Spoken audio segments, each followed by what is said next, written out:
दोस्तों, सबसे पहले तो आप सभी लोगों को नमस्कार। मैं हूं कृष्णाकांत। मैं रतनपाल। जी जी। और ये हैं सुभाष प्रसाद जी। तो आज हम सभी लोग एक ऐसे मुद्दे पर बात करने वाले हैं कि आप सभी लोगों को ये पता ही होगा कि अभी पश्चिम बंगाल में जो 4 तारीख का जो वहां पर चुनाव का जो परिणाम आया, तो उस परिणाम में किस तरीके से जो तृणमूल कांग्रेस जो कि ममता बनर्जी की पार्टी है वो करारी हार हुई और बीजेपी जो है प्रचंड बहुमत के साथ वहां पर जीत हासिल की। अब मतलब जो ममता बनर्जी हैं वो बस ये कहा जाता है ना कि मतलब हारने के बाद भी वो पद नहीं छोड़ रही थी, पद नहीं छोड़ रही थी, इस्तीफा नहीं दे रही थी। यहाँ तक कि उसको बांग्लादेश से फोर्स किया जा रहा था कि आप इस्तीफा मत देना, इंटरनेशनल कोर्ट में आप केस करो, हम तुम्हारे साथ में हैं। यहाँ तक जो बांग्लादेश के 17 करोड़ मुसलमान हैं, हम आपके साथ हैं जी। लेकिन हमारे संविधान में बात प्रावधान था और राज्यपाल के द्वारा उन्हें मतलब हटाया गया, निष्कासित किया गया। तो अब वहां पर जो नए चीफ मिनिस्टर बने हैं शुवेंदु अधिकारी, तो वो बनने के साथ ही में क्या कर रहे हैं कि ममता बनर्जी के द्वारा जो पश्चिम बंगाल में जो उद्योग धंधे जो लगाए गए थे उसको चौपट करने में लगी हुई है। अब जब ये बात आप सुन रहे हैं तो ये मत समझिए कि बहुत सारे ऐसे उद्योग धंधे होंगे जो बीजेपी नष्ट कर रही है। सबसे पहले आप ममता बनर्जी के उद्योग धंधे के बारे में जानिए आप लोग। तो हम उसी बात पर आते हैं कि ममता बनर्जी के वो कौन से उद्योग धंधे थे जिनको कि जो अभी बीजेपी चौपट करने में लगी हुई है। तो इसे जानने के लिए हम सभी लोग चलते हैं हम इतिहास के पन्नों में और पश्चिम बंगाल में जो शुरू से लेकर के जो मतलब जो उद्योग धंधे लगे हैं उसकी हम डिटेल के साथ अध्ययन करते हैं। तो सबसे पहले अगर हम बता दें तो जब हमारे देश में जो अंग्रेज आए और अंग्रेज को आने के बाद में सबसे पहला पश्चिम बंगाल में जूट का कारखाना लगाया गया था 1855 में। जी जी। उसके बाद में कुछ ही सालों के बाद, कुछ ही समय के बाद में कुल्टी नगर में लोहे का कारखाना लगाया गया। वो आधुनिक लोहे का कारखाना था। उसके बाद में आपको बता दूं कि सर 1907 में जमशेदपुर में स्टील प्लांट लगाया गया, पहला स्टील प्लांट लगाया गया। अब ये बात सुनने के बाद में बहुत सारे लोग कमेंट करेंगे कि जमशेदपुर भाई झारखंड में है तो पश्चिम बंगाल से क्या लेना देना। लेकिन मैं इस वीडियो के माध्यम से बता दूं कि जो कंपटीशन की तैयारी करते हैं वो इस चीज को नोट कर ले, इस पॉइंट को नोट कर ले। पॉइंट शुड बी नोटेड, इस पॉइंट को नोट किया जाना चाहिए। आप लोगों को पता होगा कि 2000 से पहले झारखंड बिहार में था और 1912 से पहले बिहार बंगाल में था।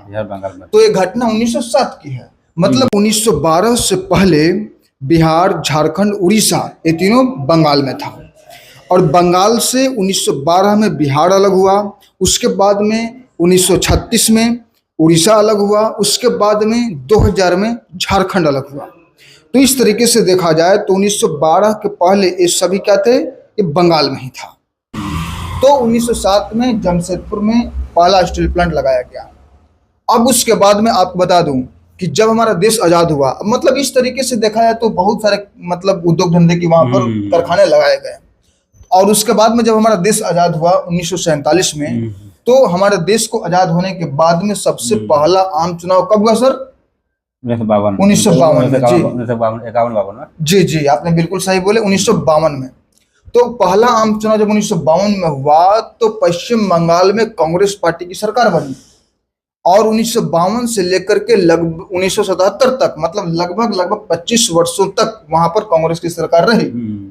और उसके बाद में 1977 के बाद में वहां पर कांग्रेस की सरकार खत्म हो गई, वामपंथियों की सरकार आ गई। अब जब वामपंथियों की सरकार आ गई तो कहने भर के लिए मार्क्सवादी विचारधारा से प्रभावित थी और उसके हक की बात करते करते पश्चिम बंगाल में जितने भी उद्योग धंधे थे उसको चौपट करने में लग गई, मात्र कहने भर के लिए। तो उसके बाद में आपको बता दूं कि जो वामपंथियों की वहां पर जो सरकार आई तो लगभग 34 वर्षों तक रही। मतलब कि 1977 से लेकर के 2011 तक वामपंथियों की सरकार आई। और वामपंथियों की जब वहां पर सरकार आई तो उसकी सरकार में मतलब जितना हो सके वहां पर जो उद्योग धंधे को मतलब उसकी आड़ में चौपट करने में लग गए। अब उसके बाद में आपको बता दूं कि वामपंथियों की सरकार जब वहां से गई, मतलब 2011 में खत्म हुई, तो 2011 से 2026 तक ममता बनर्जी की सरकार रही। और आपको बता दूं कि वामपंथियों की सरकार और ममता बनर्जी की जो तृणमूल कांग्रेस पार्टी जो ममता बनर्जी की सरकार है, इन दोनों सरकारों ने मिलकर पश्चिम बंगाल में आपको बता दूं कि लगभग 66,000 कारखाने को खत्म किया गया, बंद किया गया। वर्कर्स नहीं सर, 66,000 कारखाने जी।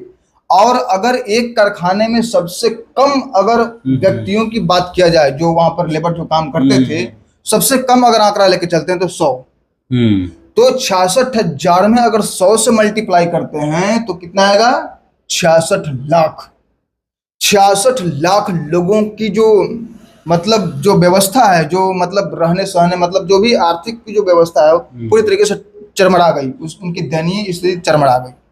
और अगर 66 लाख जो व्यक्ति है, अगर उनकी अगर मतलब जो दयनीय स्थिति जो चरमराया, तो अगर एक परिवार में अगर 4 सदस्य को ही मान के चला जाए तो 66 लाख से मल्टीप्लाई कर, 66 लाख में 4 से मल्टीप्लाई कीजिएगा तो लगभग 2,64,00,000 लोगों की जिंदगी प्रभावित हो गया वहां से। इस तरीके से लगभग पश्चिम बंगाल की जो आधी जनसंख्या है वो पूरी तरीके से प्रभावित हो गई। तो इस तरीके से देखा जाए तो जब वहां पर जो पश्चिम बंगाल की जो आधी जनसंख्या जो प्रभावित हुई तो वहां से पलायन भी बहुत ज्यादा हुआ, बहुत ज्यादा लोग वहां से पलायन किए। पश्चिम बंगाल की आर्थिक स्थिति बहुत ही खराब हो गई थी जी। तो वहां 2,64,00,000 मतलब बेरोजगार हो गए थे। मान के चलिए तो लगभग क्या था कि मतलब 3 करोड़ के आसपास जनसंख्या वहां से प्रभावित हुई। तो इस तरीके से देखा जाए तो वहां पर जो है कि पलायन की स्थिति उत्पन्न हुई, बहुत बड़ी मात्रा में वहां से पलायन भी हुए लोग। तो उसके बाद में इतना बड़ा जब नुकसान हुआ तो ममता बनर्जी जो है वो ममता बनर्जी इस नुकसान की भरपाई करने के लिए अपने उद्योग धंधे चालू किए। जैसे कि आप जान लीजिए कि अगर पश्चिम बंगाल में अगर आप हैं, अगर वहां पर आपको जमीन लेना है, बिक्री करना है, खरीदना है, तो क्या होता था, जनरली क्या होता था कि आप विक्रेता के पास जाएंगे अगर लेना है तो वहां पर क्या होता था कि आप सरकारी ऑफिस में जब उसका जैसे ही रजिस्ट्रेशन करवाएंगे तो वहां का जो व्यक्ति है वो एजेंट के पास कॉल करेगा, और वो एजेंट जो है वो 90% ये होता था कि तृणमूल कांग्रेस की पार्टी का ही लोग रहता था, और अगर तृणमूल कांग्रेस के पार्टी के भी ना हो तो उनके अंडर का वो लोग रहता था। और जमीन बिकने के बाद या फिर वो धंधा होने के बाद में वो जो पैसा आया सब आपस में चट्टे बट्टे मिलके बांट लिए उसको। तो इस तरीके से वहां पर जो तृणमूल कांग्रेस जो पार्टी थे, जो वहां पर जो लोग थे, वो मतलब फलते फूलते गए, आनंद लेते गए इस तरीके से। और सर आपको बता दें कि अगर ज्यादा वहां पर अगर कानून की बात अगर आप करेंगे और इसके लेकर अगर आप मतलब कोर्ट जाने की कोशिश करेंगे तो वहां की सरकार के द्वारा, वहां के जो तृणमूल कांग्रेस के जो पार्टी के जो लोग थे उनके द्वारा मतलब उन जमीन पर स्टे लगा दिया जाता था, और जब स्टे लग गया तो आपका जमीन बिकेगा नहीं, कोई खरीदेगा नहीं। तो आपकी पैसे की आवश्यकता कितना भी ज्यादा क्यों ना हो, पैसे मतलब इतना ज्यादा पैसे की जरूरत है कि अगर पैसा नहीं आया तो मर जाएंगे, तो उस स्थिति में भी आपका जमीन बिकेगा नहीं। जब स्टे लगे तो बिकेगा कहाँ से? नहीं, तो आपकी जान चली जाएगी। तो इस तरीके से वहां पर जो तृणमूल कांग्रेस के जो पार्टी थे, जो मतलब उनके जो लोग थे वो खाते पीते थे, मतलब फले फूलते थे। और उसके बाद मैं बता दूं कि पश्चिम बंगाल ही एक ऐसा राज्य है जहां का टोल प्लाजा वहां के पार्टी के नाम से होता था।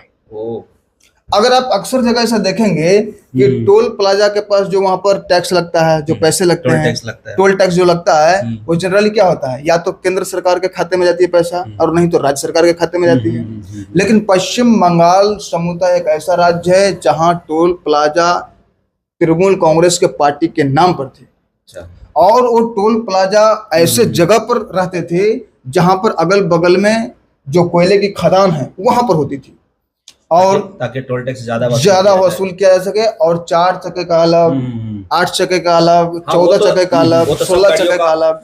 हाँ, और जब वहां पर जो और बहुत सारे जो साउथ इंडियन के जो ड्राइवर हैं उनसे डाटा आया सामने कि मतलब सारे जगह यूपी बिहार सारे जगह मतलब टोल प्लाजा पर इतनी दिक्कत नहीं होती थी, लेकिन पश्चिम बंगाल में एक ऐसा है जहां पर टोल प्लाजा में टोल टैक्स देने के बाद में न रसीद न कोई डाटा, और वहां से हजारों की संख्या में गाड़ियां गुजरती थी और करोड़ों रुपए वहां से आमदनी होते थे, और उस पैसे को तृणमूल कांग्रेस पार्टी के जो लोग थे उनके यहाँ मतलब पूरे आराम से ऐश करते थे, और बचे खुचे पैसे मतलब राज्य सरकार के पास गया, मतलब पूरी तरीके से फलते फूलते थे। तो इस तरीके का जो वहां पर उद्योग धंधा था वो ममता बनर्जी चालू की हुई थी।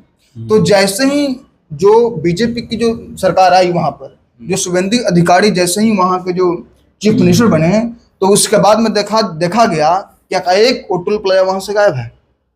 अरे वाह, एक वहां से टोल प्लाजा गायब है। बीजेपी की सरकार बनते ही खत्म, टोल प्लाजा खत्म। तो ये क्या है? एक तरीके से देखा जाए तो ये क्या है? भ्रष्टाचार नहीं तो लूट क्या है? लूट बहुत ज्यादा। इस तरीके से पश्चिम बंगाल में बहुत ज्यादा लूट मची हुई थी। और जैसे ही वहां पर बीजेपी की सरकार आई, तो मतलब आने के बाद ही टोल प्लाजा पूरी तरीके से गायब हो गया सर। बोलो, कितना बड़ा गेम कर रही थी ये टीएमसी की, आप देख सकते पार्टी। हैं, इस बात को आप समझ सकते हैं। और सर ये बात अगर यहीं तक रहती तो बात अलग था।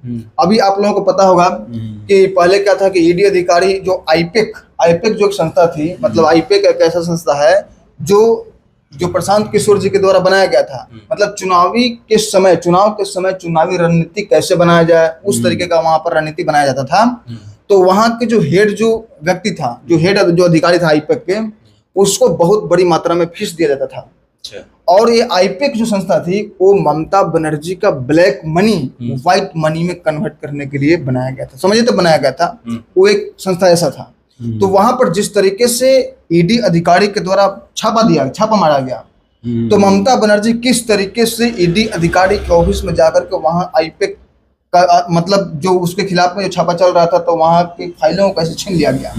वहां के DGP, director general of police, DGP वो अधिकारी होता है कि किसी भी राज्य का वो सबसे बड़ा पुलिस अधिकारी होता है, उसको डीजीपी कहते हैं।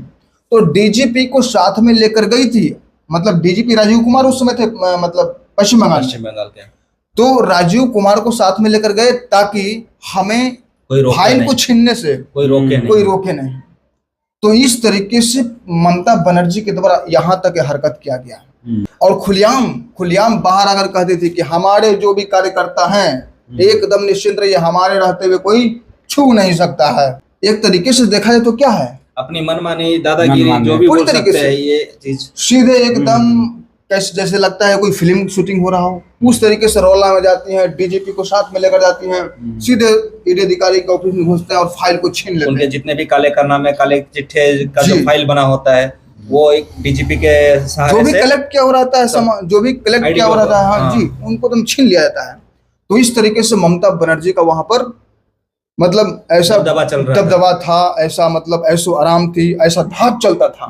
तो उसके बाद में आपको बता दें सर कि यूपी में जो अखिलेश यादव हैं, वो भी आईपेक के पास गए थे, मतलब वहां पर चुनावी रणनीति तैयार करने के लिए।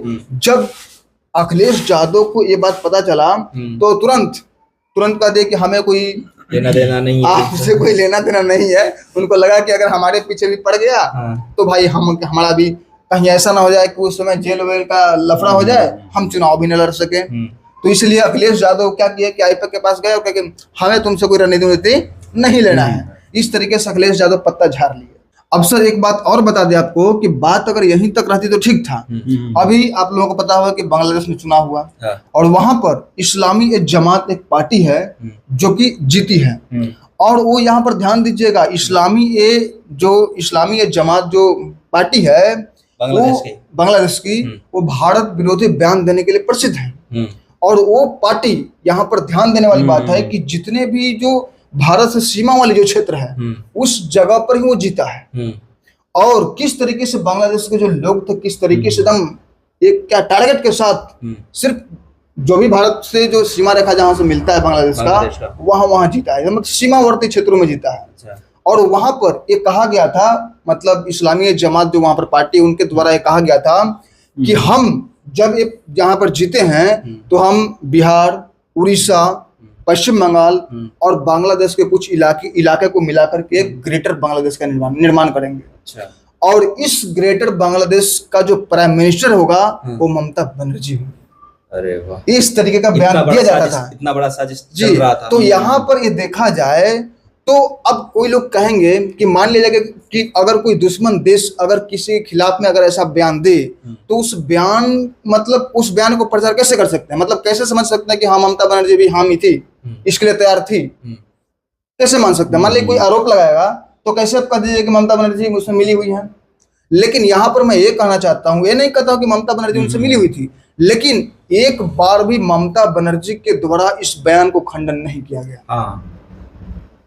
बांग्लादेश के खिलाफ एक शब्द भी नहीं बोला कि आप जो बोल रहे हो वो बिल्कुल गलत है। उसके खिलाफ में मतलब एक शब्द भी नहीं बोला, एक शब्द भी नहीं तो बोला। फिर तो ये यही लगता है ना कि हाँ इनकी मिलीजुली, मतलब हमें नहीं कहते कि मिलीजुली हैं, लेकिन मैं उनसे कहना चाहता हूं, दर्शकों को ये कहना चाहता हूं कि ममता बनर्जी के द्वारा एक बार भी कैमरा के सामने आकर के उस बात का खंडन नहीं किया गया, उस बयान का खंडन नहीं किया गया। और यही नहीं, आपको बता दें कि पश्चिम बंगाल में अब पहले क्या था, ममता बनर्जी की सरकार में क्या था कि अगर गोल टोपी वाले अगर जा रहे हैं बाइक से, हेलमेट की कोई आवश्यकता नहीं, वही हेलमेट हो चुका है, वही हेलमेट हो गया। अच्छा टोपी, जी, जो गोल टोपी, आप समझ सकते हैं गोल टोपी का मतलब, गोल टोपी जो वहां पर गए उनके लिए कोई हेलमेट की आवश्यकता नहीं है, और जो अदर हैं उनके लिए हेलमेट आवश्यकता है। तो अब जब वहां पर बीजेपी की सरकार आई तो पूरी तरीके से इसको बदल दिया गया जी, पूरी तरीके से। तो इस तरीके से ममता बनर्जी के द्वारा वहां पर चालू किए गए जो उद्योग धंधे थे उसको चौपट किया रहा है। मतलब एक समझिए तो ममता बनर्जी का एक बहुत ही ऐसो आराम बनाया गया जो साम्राज्य था, पूरी तरीके से एक पैसा, ब्लैक मनी का आमदनी का जो साम्राज्य था उसको पूरी तरीके से निस्तो नाबूद कर रहा है बीजेपी की सरकार। और तो अभी शुभेंदु अधिकारी जैसे ही सीएम बने हैं, इन्होंने एक बहुत ही अच्छा डिसीजन लिया है कि जितने भी बांग्लादेश से बॉर्डर है, बांग्लादेश पश्चिम बंगाल का और बांग्लादेश का जो बॉर्डर, वहां पे अभी बीएसएफ का पहरा लगा दिया गया। जब ये बात पहले जब बोला जाता था कि ममता बनर्जी को और उसके जो भतीजा है अभिषेक बनर्जी, तो ये बोलते थे कि ये तो गृह मंत्री का काम है, लेकिन लैंड देना, जगह देना, ये तो राज्य सरकार का काम था। तो ये राज्य सरकार कभी वो जगह दे ही नहीं रही थी कि केंद्र को वहां पे बीएसएफ को खड़ा करने के लिए, क्योंकि बीजेपी इसको ममता बनर्जी को अच्छे, इनका तो पता था कि हमारा जो वोट बैंक है वो बांग्लादेशी, रोहिंग्या, यही सब है। अभी जैसे देखो ना, बीजेपी की सरकार बनते ही कैसे बांग्लादेशी मुसलमानों सब खुद ब खुद भागे जा रहे हैं, बोलने की जरूरत नहीं, भाग रहे हैं। उनको पता चल गया कि अब हमारा यहाँ से दाना पानी खत्म हो गया है। तो इस तरीके से आप देख सकते हैं कि किस प्रकार का ममता बनर्जी का जो उद्योग धंधा था वो चौपट किया जा रहा है। उद्योग धंधा नहीं, इसको तो काला धंधा बोल सकते हैं। एक समझिए तो एक साम्राज्य था, मतलब ममता बनर्जी के द्वारा मतलब काले पैसे का इनकम का एक बहुत बड़ा साम्राज्य था, जिसको कि जो शुभेंदु अधिकारी जो वहां पर चीफ मिनिस्टर बने हैं तो उनके द्वारा चौपट किया जा रहा है। तो दोस्तों, इस वीडियो में दी गई जानकारी आपको कैसा लगा और इस जानकारी से आप कितना सहमत हैं, कमेंट के माध्यम से जरूर बताइएगा। और हाँ दोस्तों, आप कमेंट इस स्तर पर कीजिएगा, ऐसे ही नहीं कि वीडियो को आप देखे नहीं आप सीधे कमेंट कर दिए। अगर वैसा होकर आपका कमेंट रहेगा तो याद रखिएगा हमारा जवाब इतना तीखा होता है कि आपको क्षतिग्रस्त कर देगा, इसलिए आप कमेंट सोच समझ कर किया कीजिए, पूरी वीडियो को वॉच कीजिए, उसके बाद समझ के जी कहाँ मतलब फिर कमेंट जी, मतलब इस वीडियो में जो बताई गई बातें हैं वो बात आपको कहाँ पर नहीं समझ में आ रही है ये आप कमेंट करके बताइए। ऐसे ही नहीं कि मतलब वीडियो देखे नहीं और बस कमेंट कर दिए। थोड़ा सा वीडियो 2-4 शब्द सुन के ही और अपना राय न रखें जी। प्लीज आप लोगों से रिक्वेस्ट है, कमेंट करने से पहले पूरा वीडियो वॉच करें, और जहां आपको गलत लगता है वहां पर बोलिए, हम गलत बोल रहे हैं वहां पे आप अपनी राय जरूर रखें जी। तो दोस्तों इजाजत दीजिए, और वीडियो और कमेंट में भी बताइए कि आप हमारे वीडियो कहाँ से देख रहे हैं, ताकि मालूम चले कि हमारे वीडियो कहाँ कहाँ तक पहुंच रहा है। तो ऐसे ही फिर से मिलते हैं किसी एक नए टॉपिक पर, नए वीडियो में। तब तक के लिए जय हिंद, जय भारत, भारत माता की जय।